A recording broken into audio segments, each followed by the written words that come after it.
we need to cut down on costs, Mr. Speaker. So guys, a wise man once said that doing same thing same way and expecting a different result is what he calls this. And that is exactly the problem with our nation. We have us doing same thing same way and expecting a different result. We just had President Tinubu present the budget at the National Assembly, and at some point in the year they'll say the budget was not completely implemented. Later part of the year they'll still come up with supplementary budget. So we keep going over and over the same circles and expecting a different result. Now, one of the major challenges of this whole thing is that those who find themselves in the corridors of power seldom have the ability to come out and speak truth to power. Take a look at what happened in the National Assembly. We have all the Labour Party, House of Rep members who were criticizing the government of Nigeria, and at the end of the day, some of them have begun to blend into the APC and PDP. Why? Because they have obviously escaped the poverty syndrome that is in the nation of Nigeria.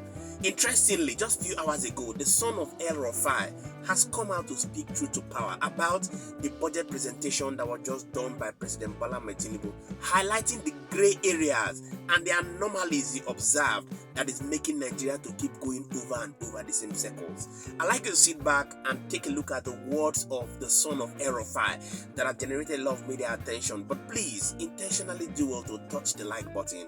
We'll bring up informative content like this. We expect this content to go viral so that it can get to our leaders wherever they are, believing that perhaps there will be a change one day in the Nigerian government.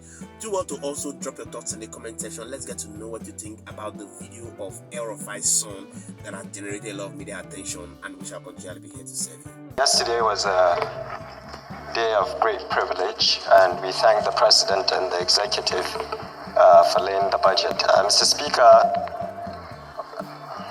a lot of the things have been said already. I'll try to stick to time as quickly as possible by focusing on what I think is important.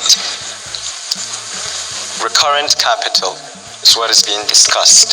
Mr. Speaker, I want to ask again that this House remembers to compel the Executive to implement the Oronsai report. That's one. Two, we need to cut down on costs. Mr. Speaker, as you rightly heard, the recurrent of various budgets. Members need to be in this room to vote on this particular bill. So, for those who are moving around, please sit to make sure you contribute in voting for this. Can I go on, sir? Sir, the recurrent issue is in every budget.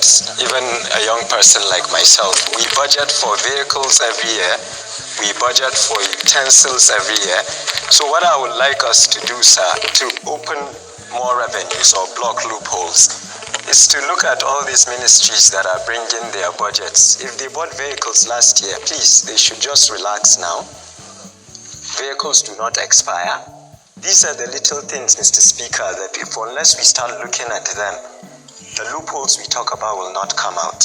I want to thank the leadership for sessions like this and other experienced members. It's a learning opportunity, but on this, the Oronsai report, sir, should be implemented. It is key. That is one.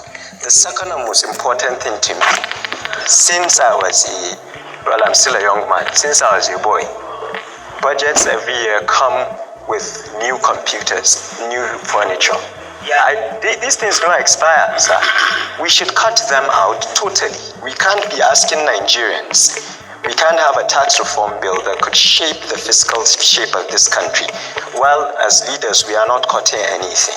So I urge the chairman, I'm honored, sir, that I chair a committee that has CBN, but my budget is not on here. But committee chairman that are more experienced than myself should look into this. Nigerians are tired of every agency buying fork and knife every year. We should show them we are serious and do these drastic cuts. I really trust the chairman of the Appropriations Committee, and I just thought to raise this issue. It's an opportunity to speak, and may God continue to guide us to do what is necessary for our people. Thank you, sir.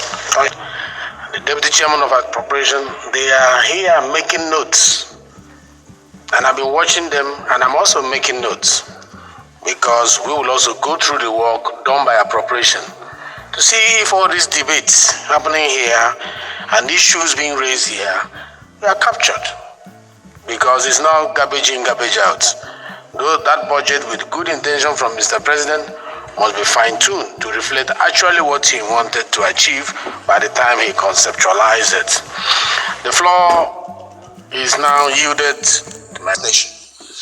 Let me speak briefly about a quote from a German philosopher, Karl Marx. And I quote, from each according to his abilities, to each according to his needs. What is my point? If we are able to have consistent electricity, the problem of the private sector will be solved. Your Excellency, I'm sure you will all agree with me that there is no economy that can grow if that economy does not produce. Why is our currency the way it is? Why is the Naira continuously falling? Because there is pressure on the dollars. But by the time we are able to solve the problem of electricity, and I speak from a layman's perspective, but by the time we're able to solve the problem of electricity, and I'm very, very passionate about the issue of electricity, because I know that if Aba is producing, Onitsha producing, Kanu producing, Port Harcourt, Lagos, we can source raw materials from Kaduna, source raw materials from Enugu, from Jos, and everybody will have jobs. The problem of insecurity will be reduced drastically. My question, because I listened very keenly to the presentation of our dear president, the commander-in-chief, who I believe has the mental and political stamina to solve this perennial problem. I've just crossed my mid-40s and we've never had light. We've never had light. Okay, round up. So I want to just say here, sir, that I think we need to, as we move forward, do all within our power in 2025 to at least make sure that our children will have consistent electricity. Thank you very much. Next time, ELRUFAI'S.